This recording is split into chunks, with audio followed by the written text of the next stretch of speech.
is now our second day in Central Ontario. It is 7:30 a.m. Hopefully the weather's gonna be as good as yesterday, but we will see. The first stop is in the New Market area, which is an hour and a half from here. So I'll see you there. All right.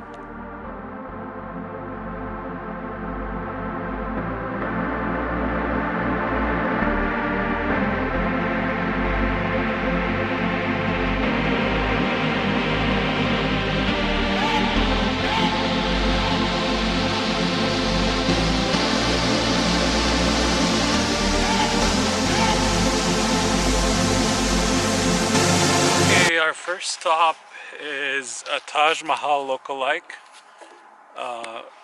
seen here. So basically, this is the Foster Memorial, north of Oxbridge, Ontario, in the middle of farmland. Thomas Foster was born in Toronto in 1852. He was a real estate investor and managed the hotel nearby. He later on became a member of the parliament and the mayor of Toronto. But what was so odd in his years is that he basically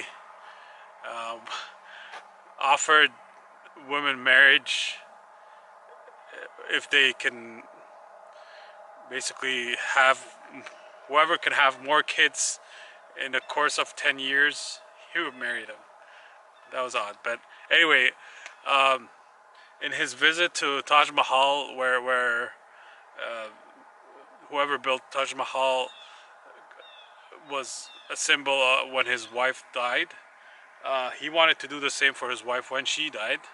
So he brought in architects and they built this monument to mimic the Taj Mahal. Of course, it's winter time and it's only open in the summer, but we'll try to get some good footage in. Let me take a closer look.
Yeah. So we'll go over here. All right.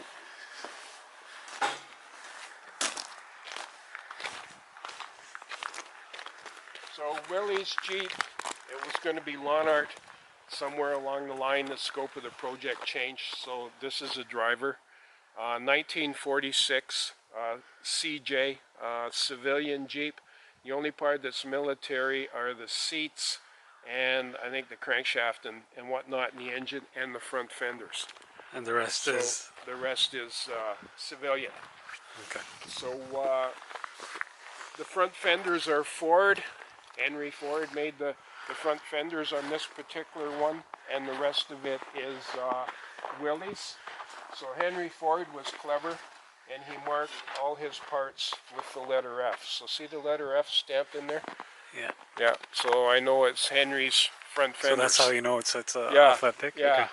And I guess in 42, the U.S. Army wanted a general purpose four-wheel drive vehicle, and it had to have a folding windshield so they could crate it and put it in ships and whatnot. So they went to the car companies and they said, can you do a design for us? And the only one that was interested was Bantam Motor Car Company.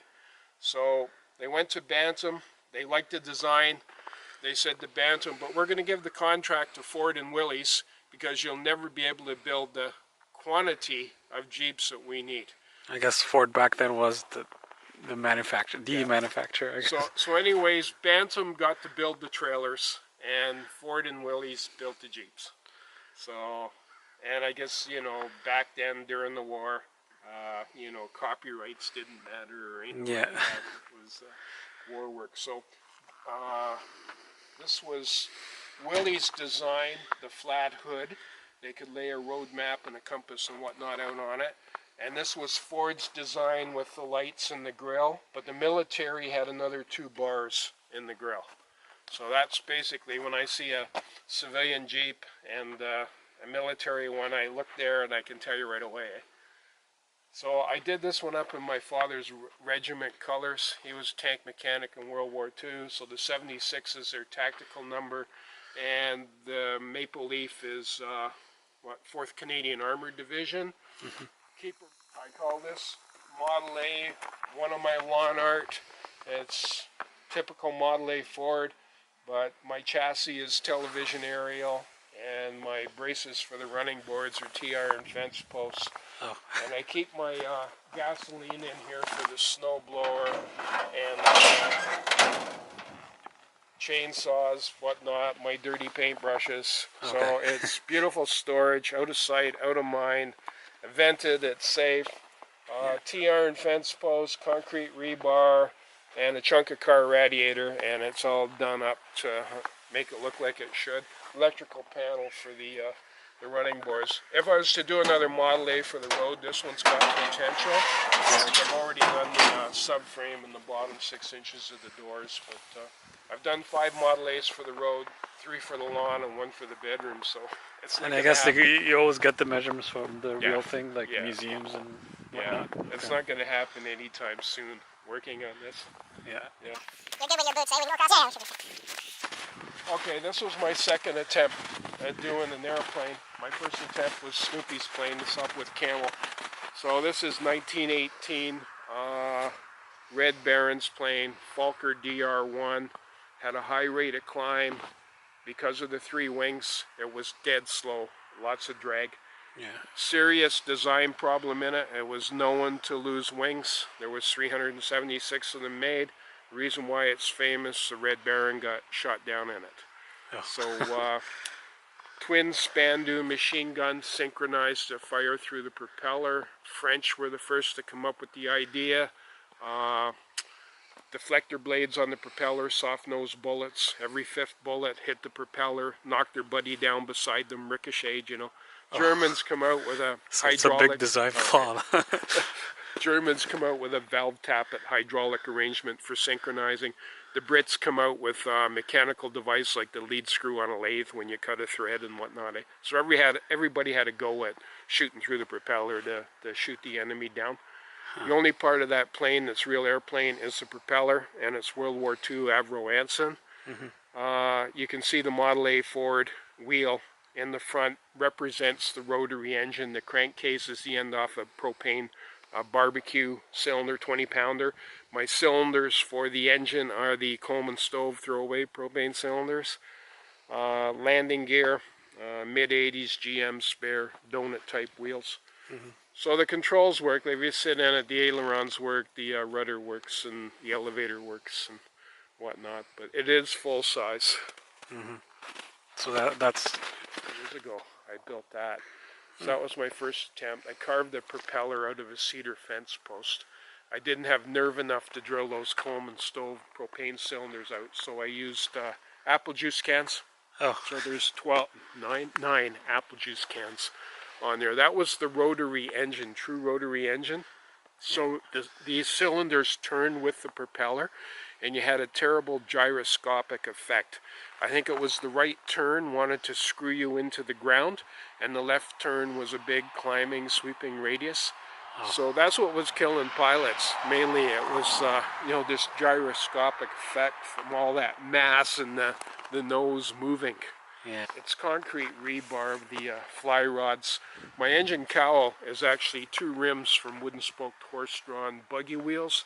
I think I needed 46.5 inches. They were 48, and I figured close enough. And it's joined together with hydro pole cross-arm braces, all welded.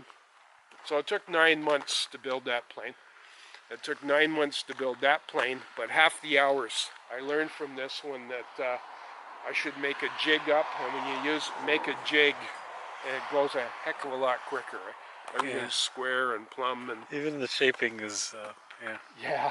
you can see it. Well, the Model A, when we moved here 23 years ago, wife and I were back in the back cross-country skiing, and we found that in the creek bed, and I said, that belongs in somebody's flower bed.